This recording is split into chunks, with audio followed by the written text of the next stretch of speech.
جمعے کی نماز کیوں فرض ہوئی اور خطبہ کیوں ضروری ہے؟ دیکھیں، جو اس طرح کے احکامات ہوتے ہیں، اس طرح کے جو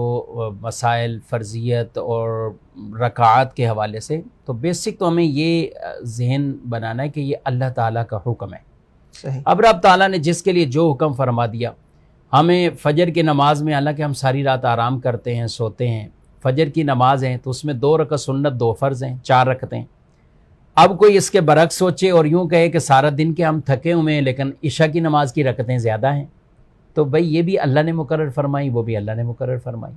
تو جو احکامات ہیں، بعض ایسی چیزیں کہ ان کی علت، ان کی وجہ پتہ چلنے سے، حکمت پتہ چلنے سے اس پر عمل کرنے میں اور ذوق شوق پیدا ہوتا ہے، یہ اپنی جگہ۔ مگر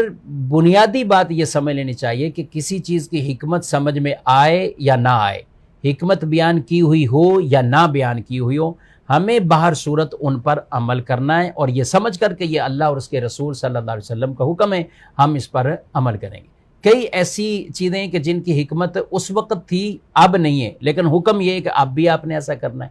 آپ عمرے کے لیے جب آپ احرام پہنتے ہیں تو آپ طواف کرتے ہیں تو آپ اپنے کندھے کو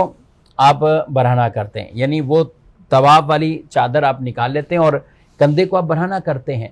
تو اب بظاہر اس کی وہ حکمت نہیں رہی جو اس وقت تھی، لیکن اب بھی یہی حکم ہے۔ صفا مروہ پر کوئی پانی کو تلاش کرنے کے لیے نہیں دوڑ رہا ہوتا، لیکن اب بھی حکم یہی ہے کہ صفا مروہ کی صحیح اس طرح کرنی ہے۔ تو کئی حکمتیں جو اس وقت تھیں اب نہیں، عمل کے طور پر ان کو بھی بجا لانا ہے۔ اور یہ تمہید جو میں نے عرض کی، یہ آپ کو کئی سوالوں کے جوابات اس کے اندر مل جائیں گے۔ جمعہ کی نماز کو فرض کیا گیا جب نبی پاک صلی اللہ علیہ وسلم معراج کی رات آپ معراج پر تشریف لے کر گئے، تو فرشتوں کو بیت المعمور میں جو آپ نے عبادت دیکھی تو اس میں آپ کے دل میں ایک تمنا پیدا ہوئی کہ میری امت کو بھی ایک نماز ایسی ملے کہ جو دور دور سے آ کر اس میں شریک ہو جائیں۔ تو اللہ پاک نے جمعہ کی یہ نماز عطا فرمائی، جمعہ کی یہ نماز عطا فرمائی، اور اس جمعے کی نماز کے اندر جامعیت ہے، امت کا اتحاد ہے، امت کا ایک اجماع ہے، یعنی جمع ہوتی ہے امت، دور دور سے سفر کر کے آتی ہے۔ تو اس لیے یہ ایک نماز ایسی اللہ پاک نے عطا فرمائی ہے، اور چونکہ لوگوں کا مجمع ہوتا ہے اس لیے ساتھ اس کا خطبہ بھی ہے کہ رسول اللہ صلی اللہ علیہ وسلم نے ہمیشہ اس کا خطبہ ارشاد فرمایا، اور خطبے کا احکامات بھی قرآن پاک کے اندر سورہ جمعہ کے اندر موجود ہیں۔ تو اس لیے وہ اسی طرح جمعے کا خطبہ ہم بھی بعینی ویسے ہی عربی زبان میں پڑھتے ہیں، اگرچہ ہمارے